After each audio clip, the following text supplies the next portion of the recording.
Sanghvi and Sons ગત શુક્રવાર એટલે કે 18મી જુલાઈએ રિલીઝ થયેલી આ ગુજરાતની ફિલ્મ બહુ જ મોટા કલાકારોનો કાફલો, એટલે એમ કહીએ કે 10-15 એક્ટર ને 10-15 હિરોઈન તો ખોટું નથી.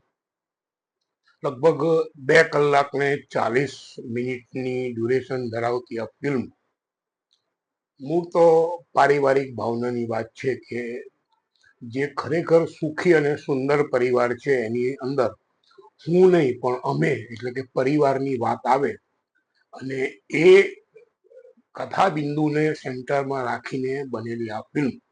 आप देख रहे हैं अपुन का अड्डा। Subscribe channel, like and share video. વાર્તા થોડીક તમને કહું તો વાત કંઈક એવી છે કે નવનીત રાય સંઘવી જે ઓઇલ મિલના માલિક છે અને એનો ખૂબ મોટો ભર્યો ભાદર્યો પરિવાર છે. નાનો દીકરો અમેરિકામાં રહે છે, ત્યાં નોકરી ધંધો કરે છે અને એની સાથેની વાતને એ જ્યારે ભારત અચાનક આવે છે અને પછી કથા શરૂ થાય. જો કે આમ તો ફિલ્મની અંદર એવું કહે કે પહેલા તમે પાત્રોની અને કથાની માંગણી કરો, પછી એને એક હાઈટ ઉપર લઈ જાઓ, પછી ક્લાઇમેક્સ આવે ને છેલ્લે કન્ક્લુઝન હોય. પરંતુ આ ફિલ્મની અંદર કથા ઉપર પહોંચતા પહોંચતા લગભગ 1.5 કલાક જેટલો સમય થઈ જાય છે. પહેલી 20-25 મિનિટ તો ઇન્ટ્રોડક્શન જ થયા કરે અને 1-1.25 કલાક પતે ત્યારે કંઈક એક નાનકડો ટ્વિસ્ટ તમને દેખાય. ખરો ટ્વિસ્ટ અથવા વાર્તા જે એક ઊંચાઈ પર પહોંચે છે એ ટ્વિસ્ટ લગભગ 2 કલાક ને 10 મિનિટનું ડ્યુરેશન થઈ જાય પછી આવે. મારો કહેવાનો અર્થ એ છે કે પહેલા શરૂઆતમાં લગભગ 2-2.25 કલાક સુધી વાર્તા ખૂબ ધીમી ચાલે, માત્ર ઘટનાઓના આધારે ચાલે. અને હું સ્પષ્ટ કરું છું, ઘટનાઓથી વાર્તા કે ફિલ્મ બનતી નથી. એની અંદર કથા અને કથાનક હોવું જરૂરી છે. અંત ભાગમાં એક જબરજસ્ત ટ્વિસ્ટ આવે અને એન્ડ નોટ ઉપર, એક પોઝિટિવ નોટ ઉપર ફિલ્મ પૂરી થાય. પરંતુ સાચું કહું તો આ ફિલ્મે મને બહુ જ નિરાશ કર્યો છે, કારણ કે કલાકારોનો બહુ મોટો કાફલો છે. 2-3 કલાકારોને બાદ કર્યા પછી લગભગ બીજા બધા જ કલાકારોની એક્ટિંગ નાટ્યાત્મક લાગે છે અને પેલી લાઉડ એક્ટિંગ કરતા હોય ને એવું લાગે છે. એટલે 2-3 કયા સારા કલાકારો છે તમે જોઈ લેજો ગમે તો, અને એમાં તમને ખ્યાલ આવી જશે કે હું કોની વાત કરતો હતો. કારણ કે કોઈ 1-2 ના નામ લઈને મારે બીજા 12-15-20 ને દુઃખી નથી કરવા. ફિલ્મનું સૌથી નબળું પાસું હોય તો એની વાર્તા છે, એનો કથાપટ છે, પટકથા છે, અને સંવાદ જેવું કંઈ છે જ ને. એકદમ રૂટીન વાતો કરતા હોય એવી વાતો એની અંદર છે. વાત આદર્શની છે ત્યારે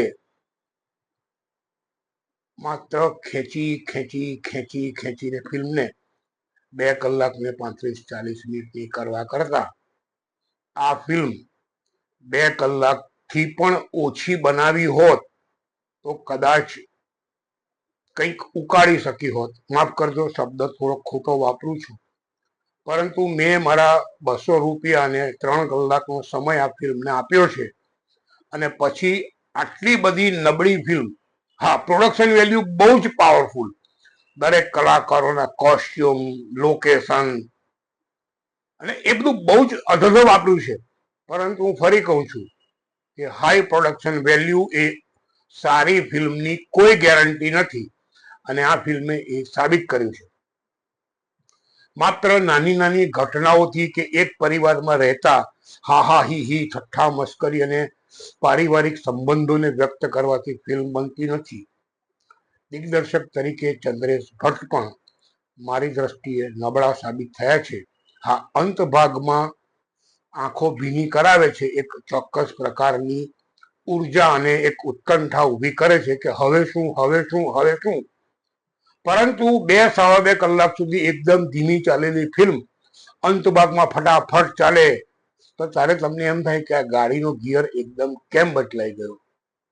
ઓવરઓલ કહું તો ટીવી સિરિયલ કદાચ બનાવી હોત તો આ કદાચ થોડી ચાલી શકી હોત. મારી દ્રષ્ટિએ આ ફિલ્મની વાર્તા નથી.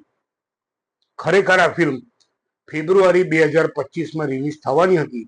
કયા કારણોસર એ આ 5-6 મહિના મોડી રિલીઝ થઈ એ તો નિર્માતાઓ જાણે. પણ આ ફિલ્મમાં જેવી રીતે કલાકારોનો કાફલો છે એવી રીતે નિર્માતાઓનો પણ કાફલો છે અને લેખકો પણ 3-4 છે.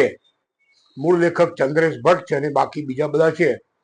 તો કદાચ હું એવું કહું કે ઝાઝા રસોઈયાઓએ ભેગા થઈને સંઘવી એન્ડ સન્સ બગાડી છે તો નવાઈ નહીં. મને નથી ગમી, શક્ય છે તમને ગમી પણ જાય, કારણ કે ફિલ્મ ગમવી અને ન ગમવી એ દરેકની ચોઈસ છે. પરંતુ એટલું જરૂર કહીશ કે બરજાતિયા ફેમિલીની જે આખી એક લગ્નની કેસેટ જેવી ફિલ્મ જે બહુ સુપર ડુપર હિટ થઈ હતી, એવી આ ફિલ્મ જેમાં એક લગ્ન અને એક મૃત્યુ આ બે જ ઘટના છે, બાકી બધી ખેંચમ તાણી છે. તો એ કદાચ તમને ગમે પણ ખરી, પરંતુ મને ગમી નથી. અંતે ફરીવાર એટલું જ કહીશ કે ઘટનાઓથી વાર્તા બનતી નથી. ફિલ્મની પહેલી અને પાયાની જરૂરિયાત સુંદર, સુઘડ અને સરળ વાર્તા છે અને આ ફિલ્મ પાસે વાર્તા જેવું કંઈ જ નથી.